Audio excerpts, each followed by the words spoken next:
There is a certain mystery in the dance between twin flames, two souls destined to meet, break apart, and find each other again through the fire of transformation. And in that sacred connection, the divine masculine often carries an energetic imprint that feels heavy with responsibility, restraint, and unspoken emotion. When you, as the divine feminine, choose to step back or withdraw your energy, whether out of necessity, growth, or sheer emotional exhaustion, the divine masculine reacts in ways that may seem confusing, contradictory, or even cold on the surface. But beneath that surface lies a complex, sacred unfolding. Today, we will walk you through the inner experience of the divine masculine when you begin to ignore him, when your soul stops reaching out, when your messages go quiet, when your light turns inward instead of shining toward him. This journey isn't about blame or strategy. It's about deepening your understanding, finding compassion for the masculine soul in his own unraveling, and recognizing how your sacred silence can awaken a transformation he never expected. Let's begin by understanding the emotional framework of the divine masculine, so that we can then explore how his reactions come not from ego alone, but from a soul that is quietly remembering its own divinity through your absence. When you pull your energy back, especially if you've been the one holding space, reaching out, and nurturing the bond, the divine masculine feels the absence before he consciously understands what's happening. The energetic connection between twin flames isn't bound by words or actions. It is felt in the soul, in the energetic heart. So even if you haven't physically told him you're stepping away, he senses the withdrawal like a shift in the wind.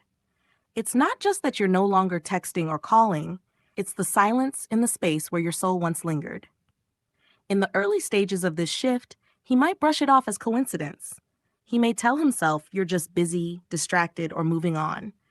But inside, there is a disturbance. He can't quite name it, but it's there, this quiet echo where your energy used to be. For the masculine energy, which often leans toward logic, structure, and external validation, this type of emotional energy change is disorienting. He may try to dismiss it by overthinking, by focusing on work or distractions, or even by dating others to prove to himself he's unaffected. But none of it truly soothes the internal stirring. The twin flame bond doesn't let either counterpart run forever, and even when he tries, your absence has already entered his heart like a seed, one that will slowly begin to crack open his emotional walls. This shock isn't always loud. Sometimes it's numbness. Sometimes it's an unusual tension in his chest. But it always begins with confusion, because your soul has been a lighthouse, and without warning, the light has gone quiet. Once the initial shock sets in, the divine masculine often retreats behind the armor he knows best, his ego. The ego isn't evil, it's protective. And for someone who has never fully allowed himself to feel or express deep emotions, the ego becomes a shelter from vulnerability. When you ignore him, his first internal response might be pride. He tells himself he doesn't care. He tells himself he's above chasing or needing. He may act cold or detached, especially if he catches glimpses of you thriving without him. This is when you'll often see the masculine posting more on social media, flirting with others, or adopting a suddenly carefree attitude. But don't let this surface behavior fool you. These are coping mechanisms, attempts to gain back a sense of control. He's not reacting because he doesn't care. He's reacting because your silence is forcing him to face a part of himself he's tried to ignore. Control is a central theme in the divine masculine's spiritual lessons. He's used to controlling his world, his emotions, his relationships, even his image of self. When you ignore him, that control slips. And that's terrifying. His reaction can look like anger, coldness, arrogance, or withdrawal. But these are all masks. What lies beneath them is a soul trying desperately to avoid feeling abandoned, exposed, or not good enough. Your silence shines a light on his wounds. His fear of rejection, his fear of not being chosen, his fear of not being enough. So he fights back with ego, because ego tells him he's safer in numbness than in vulnerability. He resists the emotional pull by pretending he's unaffected, but that resistance is the very thing that keeps him stuck. This phase is hard to witness if you're still attached to how he should behave, but when you see it through a spiritual lens, you'll understand. His resistance is the friction he needs to awaken. It's the pressure that cracks the shell.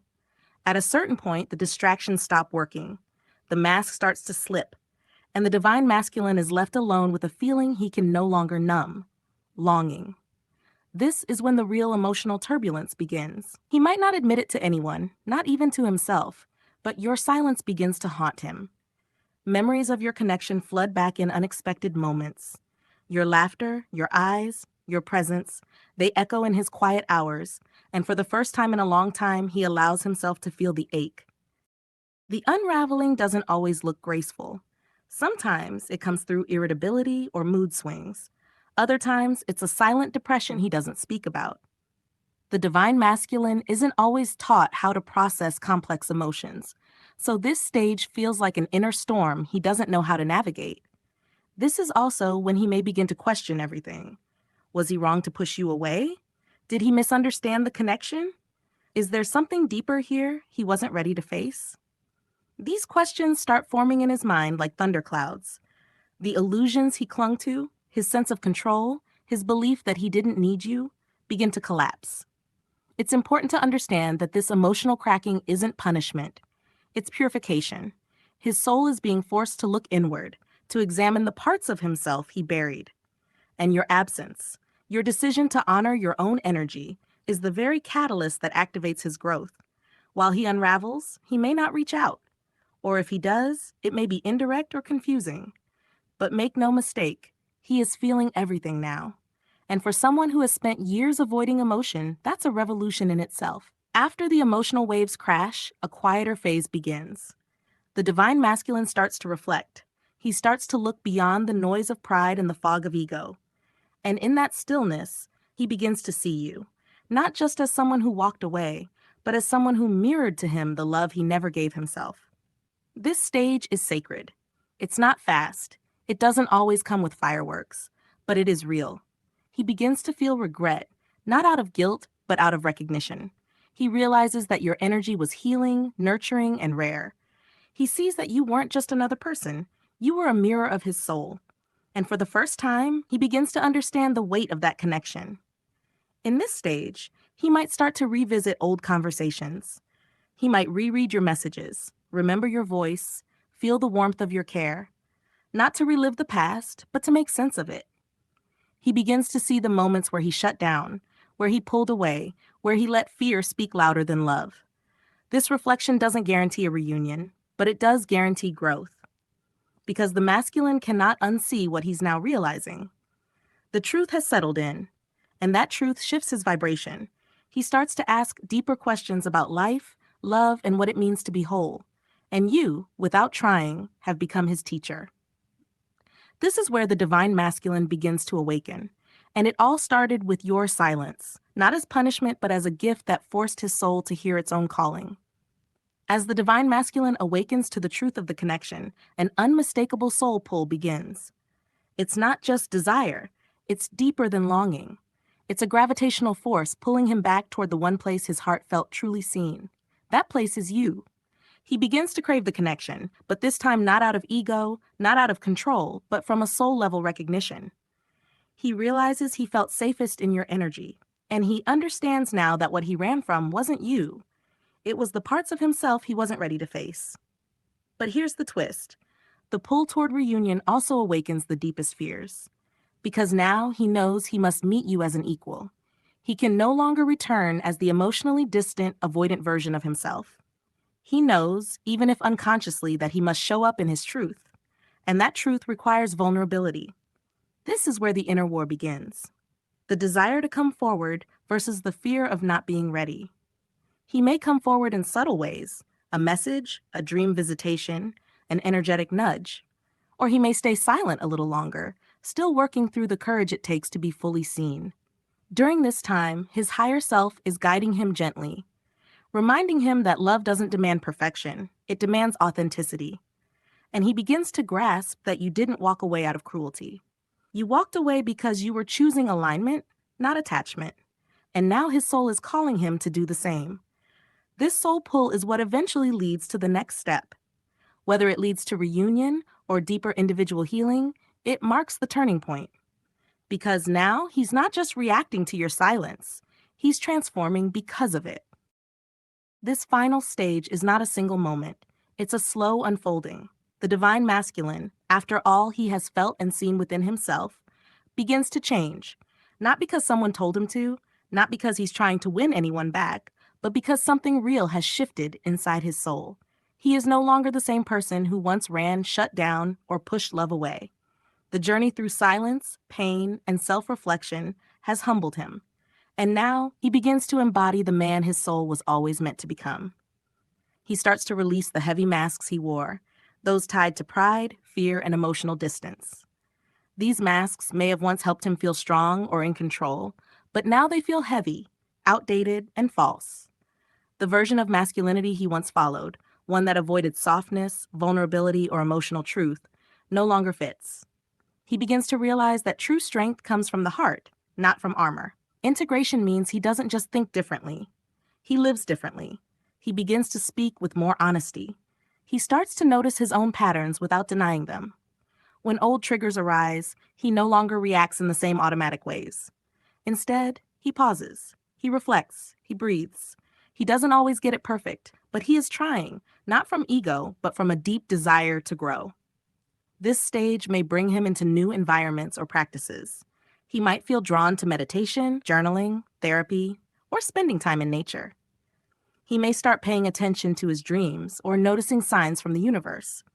He learns how to sit with discomfort instead of running from it. He begins to understand that healing is not about fixing what is broken, but about remembering who he truly is beneath the pain. He becomes more in tune with his inner child, the part of him that was once afraid, unseen, or hurt.